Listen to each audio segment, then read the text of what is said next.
नमस्कार, मेहता टॉक्स समाचार चिंतन में आपका स्वागत है। मैं ज्ञानचंद प्रसाद मेहता।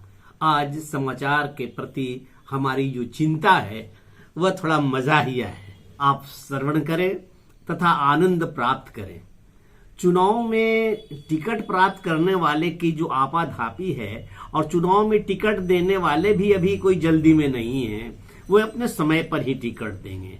लेकिन इधर तो अभ्यर्थियों के प्रत्याशियों के प्राण अटके हैं। हारा हुआ एमएलए भी 9 लाख का होता है। भाई साहब, एमएलए में खड़ा होना ही एक बहुत बड़ी बात होती है। चुनाव एमएलए का हो, एमपी का हो, वार्ड कमिश्नर का हो, ग्राम पंचायत के मुखिया का हो या 2-4 गली मिला करके वार्ड सदस्य का हो, चुनाव होता है।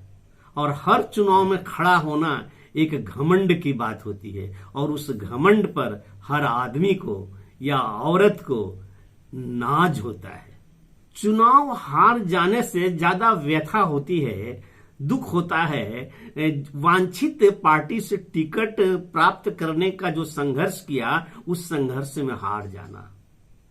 तो टिकट न मिलना या चुनाव में हार जाना, इससे जो व्यथा होती है, उस व्यथा से यदि किसी को खुशी मिलती है तो सबसे ज्यादा प्रत्याशी के उम्मीदवार के अपने सगे भाई को मिलती है, सगे रिश्तेदारों को मिलते हैं जो उनके निकट के होते हैं। वो ससुराल पक्ष के हों, नैहर पक्ष के हों या कहीं के हों, बड़ी आत्मा को आनंदित कर देने वाला, प्रसन्न कर देने वाला। लेकिन ऊपर से तो सबसे ज्यादा गमगीन वही देखेंगे जनाब। हाँ, और फिर वैसे भी जो घमंड कहा था कि एक घमंड होता है चुनाव में खड़े होने का, तो इस घमंड को मेरे मित्र कोई अन्यथा न ले। संत तुलसीदास जी ने इस घमंड की महिमा की रक्षा किए। बरसात का समय है और श्री राम विरह से व्याकुल हैं। बरसात को देख करके संत तुलसीदास जी ने लिखा है, घन घमंड नभ गर्जत घोरा। बरसात की ऋतु है, आकाश में घना घोर बादल छाए हैं और ये छाए बादल गरज रहे हैं, गर्जना कर रहे हैं। न गरजे तो सावन का श्रृंगार बेकार और भादो के हथिया नक्षत्र व्यर्थ। तो ये गर्जना, ये व्यर्थ न जाना, ये जुड़ा हुआ है साहब प्रत्याशी को टिकट मिलने और न मिलने से। ये जान लीजिए, हथिया सूखा भी चला जाता है कभी कभी, कई बार देखा है। जैसा कि मैं बताया कि चुनाव कई तरह के होते हैं, वार्ड सदस्य से लेकर के एमपी तक। किसी भी चुनाव में खड़े हो लीजिए, फीलिंग एक सी आती है, एकदम पक्का फीलिंग एक सी आती है। और हदस भी एक ऐसा रहता है कि हारे तो क्या होगा, हारे तो क्या होगा। चुनाव में खड़ा होने को कहीं कहीं उठना कहते हैं कि चुनाव में उठे हैं, ऐसा। अब की छाता छाप में शालीग्राम तिवारी उठे, ऐसा कहा जाता है। कहे कांग्रेस से उनको टिकट नहीं मिला का? कांग्रेस से इस बार उनके छोटका चाचा बैकुंठ तिवारी उठे हैं। बैकुंठ तिवारी तो बीजेपी के नेता थे। अरे थे तो बीजेपी टिकसवा देता तब न जी, टिकसवा नहीं ने देहिस तो फिर बीजेपी से कौन उठे हैं? बीजेपी से बलियारी गांव के बाबू साहब राम स्वारथ सिंह उठे हैं। अच्छा, तो ये जो डायलॉग है, ये जो संवाद है, ये जपला, हुसैनाबाद, गढ़वा, डाल्टनगंज आदि क्षेत्रों में बोला जाता है। वहां खड़ा होना को उठना कहा जाता है। वह अच्छा लगता है, उठ गए।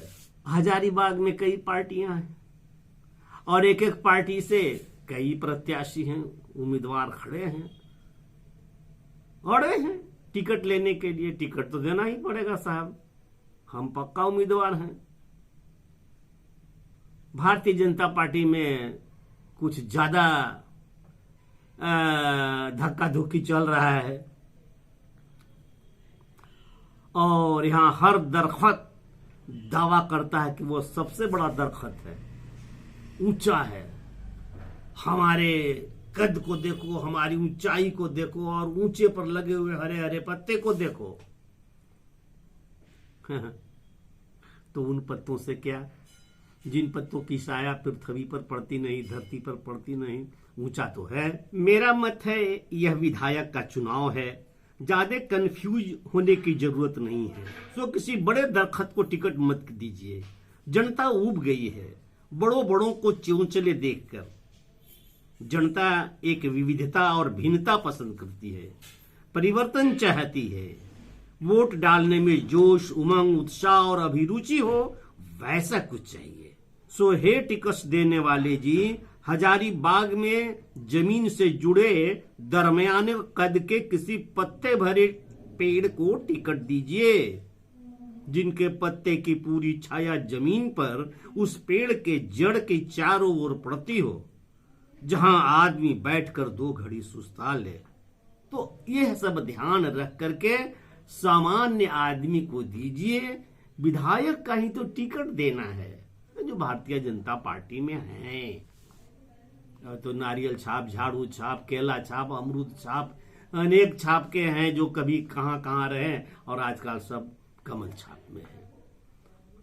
ये जो इधर आए हैं सब, और इसके पहले के जो हैं, जैसा कि मैं चर्चा कर रहा था, उन लोगों को टिकट दे दीजिए ना किसी को, और उसके लिए संघर्ष कीजिए। आप किसी छोटे बड़े नेता से यह दावा हरगिज मत लीजिए कि यह सीट पर किसी को जीतना ही चाहिए।